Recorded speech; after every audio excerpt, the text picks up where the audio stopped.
Hello, good morning sa ating lahat mga idol. So, ayan, after a day na nag-harvest po tayo dito sa ating tilapia, magpapakain po tayo ulit mga idol dahil bukas mag-harvest po ulit tayo sa kanila mga idol. Ayan, minsan nakakaawa po talagang i-harvest at saka iihaw yung ating mga alagang tilapia dahil ang bait po nila mga idol. Ayan, nakakaawa pong iihaw sila at saka prituhin.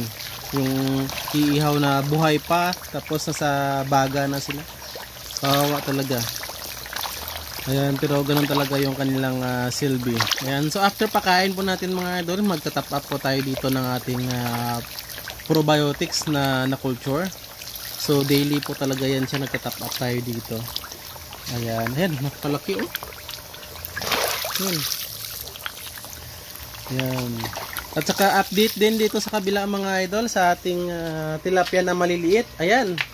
So kahapon wala po tayong nakuhang patay.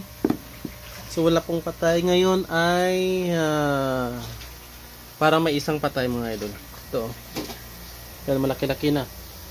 Isang patay ngayon. Yan.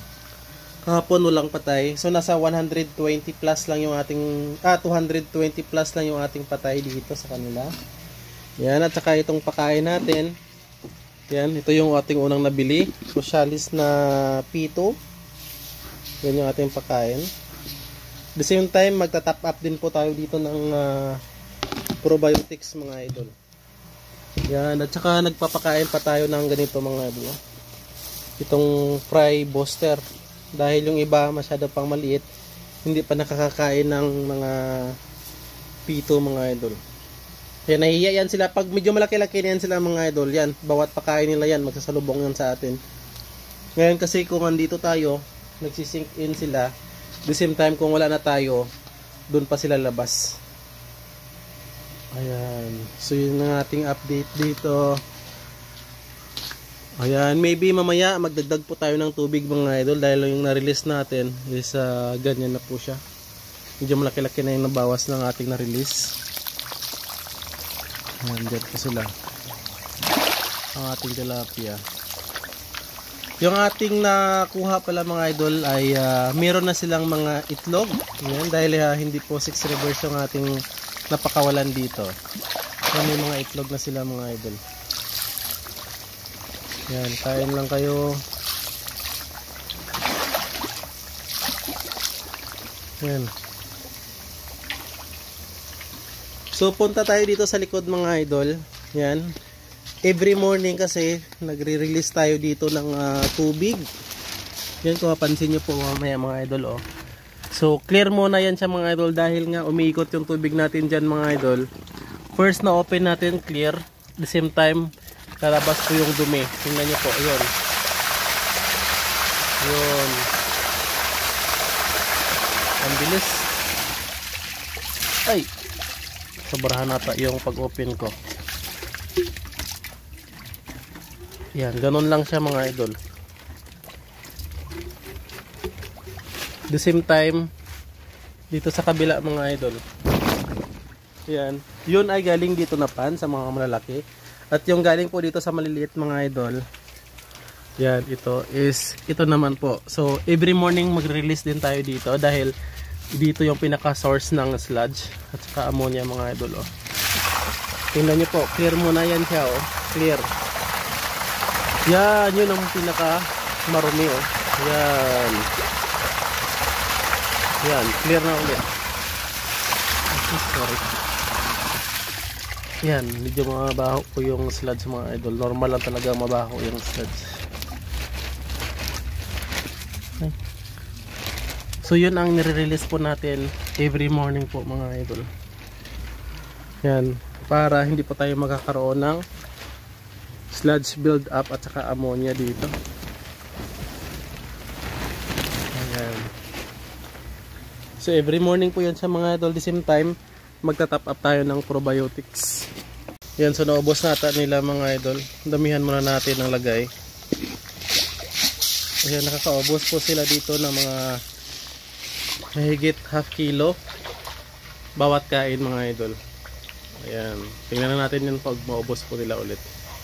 At yan mga idol, Ito na yung ating probiotics sa top up. Yan.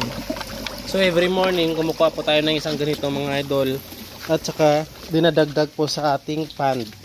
Yan. Ito yung mga na-culture nating probiotics.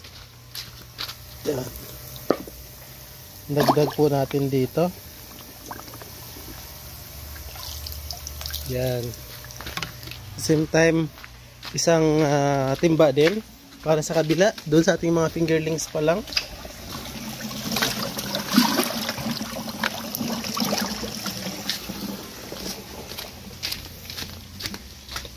Ayan. So every morning po natin ginagawa ito siya mga idol. Top up lang po.